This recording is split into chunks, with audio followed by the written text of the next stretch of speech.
নমস্কার বন্ধুরা, আমি অসীমা কুকিং উইথ অসীমা চ্যানেলে আপনাদেরকে স্বাগত। আশা করি আপনারা সবাই ভালো আছেন। বন্ধুরা, আবারও একটা নতুন স্বাদের রেসিপিতে স্বাগত। আজকের বানাবো পটল মহারানি। তার জন্য আমি এখানে কতগুলো পটল নিয়ে নিয়েছি। আর পটলটা এরকমভাবে গা ছুলে নিতে হবে, এইরকমভাবে গা ছুলে নিতে হবে, তাহলে দেখতে ভালো লাগবে। আর এইরকম একটু ফাঁক করে নিতে হবে, তাহলে মশলাগুলো যে ঢুকবে সেটা ভালোভাবে ঢুকে যাবে মশলাগুলো। তাহলে চলুন বন্ধুরা, আজকের রেসিপিটা বানিয়ে দেখাই আপনাদেরকে। ততক্ষণ আমার সঙ্গে থাকুন, আমার পেজ ফলো করুন। এই রেসিপিটার জন্য নিয়ে নেব আদা, কাজু বাদাম আর চিনে বাদাম। মিক্সি করে নেব। দিয়ে দেব চিনে বাদাম, দিলাম আদা দেব, আর 4টে থেকে 5টা কাজু বাদাম দেব। এবারে মিক্সি করে নেব এগুলোকে। এবারে একটু হালকা জল দেব, অল্প জল দিয়ে মিক্সি করে নেব। ওভেনটা জ্বালিয়ে কড়াইটা বসিয়ে নিয়েছি, কড়াইটা হালকা গরম হয়ে গেছে। এবারে দিয়ে দেবো তেল, সর্ষে তেল দেবো। আর বন্ধুরা, আপনারা চাইলে আপনারা রিফাইন তেলও দিতে পারেন। তেলটা একটু গরম হয়ে গেলে আর পটলটাই আমি নুন কিংবা হলুদ আমি মেশাবো না, কারণ নরম হয়ে যাবে, তার জন্য দেখতেও ভালো লাগবে না। পটলটা এমনি দিয়ে দেবো, ভাবে একটা একটা করে দিয়ে দেবো, দিয়ে ভেজে নেব ভালো করে।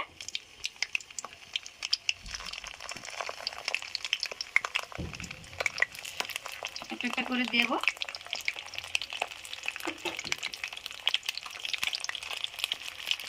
খুব ভালো করে, বেশি ভাজবো না, কম করে ভেজে তুলে নিতে হবে। দেখুন পটলগুলো হালকা করে ভেজে নিয়েছি আমি। এবার কড়াই থেকে তুলে নেব, একটা একটা করে তুলে নেব। বন্ধুরা, আপনারা পটলে তো অনেক কিছু রেসিপি বানিয়ে খান, আপনারা জানাবেন কমেন্ট করে যে আপনারা কি কি রেসিপি বানিয়ে খান, বা আমার রেসিপিটা কেমন লাগলো জানাতে ভুলবেন না। আমি যেই তেলটা পটল ভেজেছিলাম সেই তেলটাই দিয়ে দেব বাদাম, আদা আর কাজু বাদাম যে পেস্ট করে রেখেছিলাম সেগুলো দিয়ে দেব।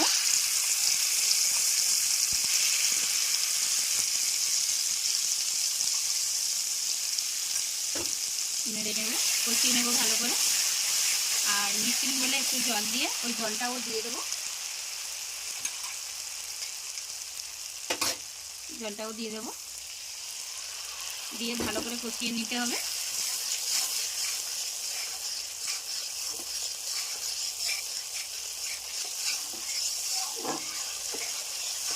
তেল ভালোভাবে কষানো হয়ে গেছে, দেখুন তেল ছেড়ে দিয়েছে।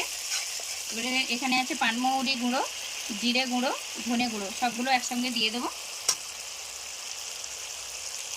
দিয়ে ভালো করে আবার কষিয়ে নেব।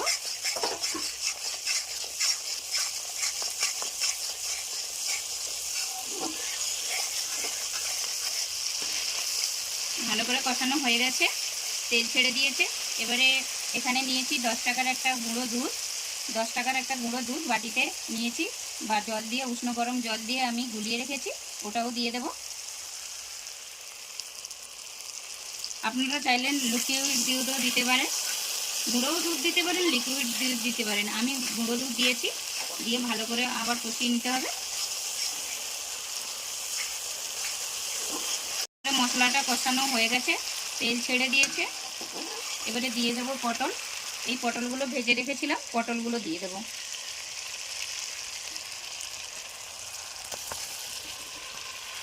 দিয়ে ভালো করে আবার কষিয়ে নেব।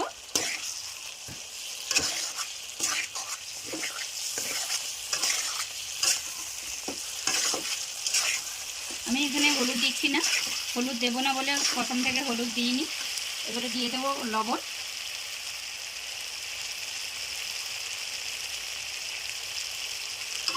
লবণ দিয়ে কষাবো, বেশি কষাবো না। এবারে ভালো করে কষিয়ে নিয়েছি পটলগুলো, আর বেশি কষাবো না, কারণ পটলগুলো তো আগে ভেজে রেখেছিলাম, তার জন্য আর কষাবো না। এবারে জল দিয়ে দেবো।